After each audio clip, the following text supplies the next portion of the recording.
2, 3, 1, 2, 3, 1, 2, 3, 1, 2, 3, 1, 2, 3, 1, 2, 3, 1, 2, 3, 1, 2, 3, 1, 2, 3, 1, 2, 3, 1, 2, 3, 1, 2, 3, 1, 2, 3, 1, 2, 3, 1, 2, 3, 1, 2, 3. All right, now I'm going to play that pattern up to speed, so kind of more true to Elvin's pattern on My Favorite Things. 1, 2, 3, 1, 2, 3, 1, 2, 3, 1, 2, 3, 1, 2, 3, 1, 2, 3, 1, 2, 3, 1, 2, 3, 1, 2, 3, 1, 2, 3, 1, 2, 3, 1, 2, 3, 1, 2, 3, 1, 2, 3, 1, 2, 3, 1, 2, 3, 1, 2, 3, 1, 2, 3, 1, 2, 3, 1, 2, 3. All right, now how the heck do we break this down? The first thing that I did was listen to the ride cymbal. It's a 2-bar pattern. He plays the skip beat on beat 3 of the first bar and then the skip beat of 2 in the second bar. So 1, 2, 3, 1, 2, 3. 1, 2, 3, 1, 2, 3.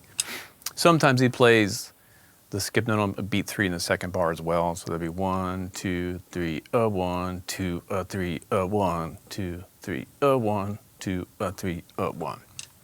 I'm leaving out the skip beat in beat 3 for my version of this, but so that's the ride cymbal. Let me play it.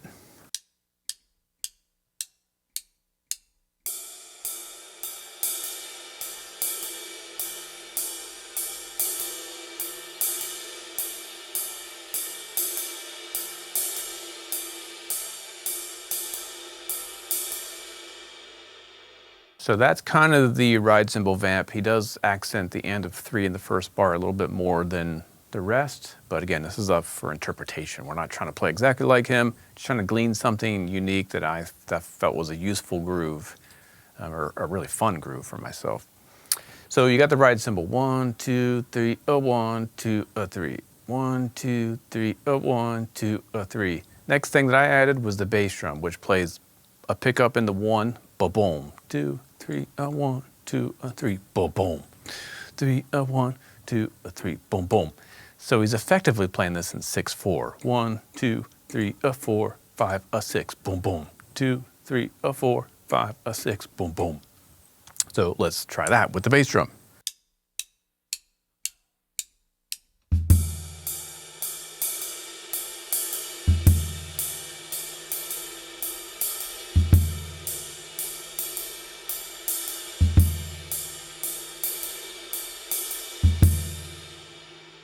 All right, now what I thought was the hippest of this whole pattern was what he does with the left foot. He creates a 2-bar pattern again.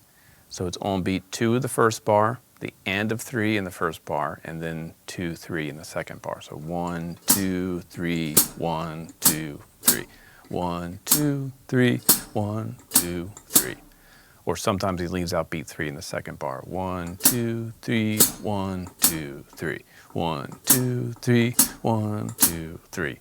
Creates this loping, almost like triplet against the 3/4 kind of feel. When that all fits with the ride cymbal and the bass drum, it's a super hypnotic groove. So let's check that out. Just the ride cymbal, hi-hat, and bass drum.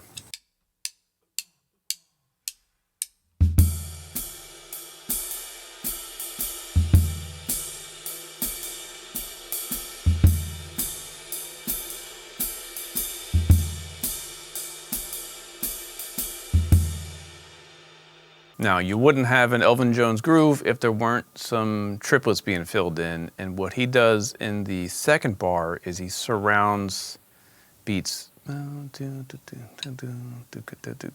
It's on beat 2, he plays 2 triplets with the left hand, and on beat 3, he just plays the middle triplet with the left hand to lead into the bass drum. He's effectively filling out around beats 2 and 3 with all the triplets with the left hand. It's kind of harder to explain than it is to just demonstrate, so let me try playing it. I'm only going to add the left hand in the second bar. We're not going to do the first bar yet.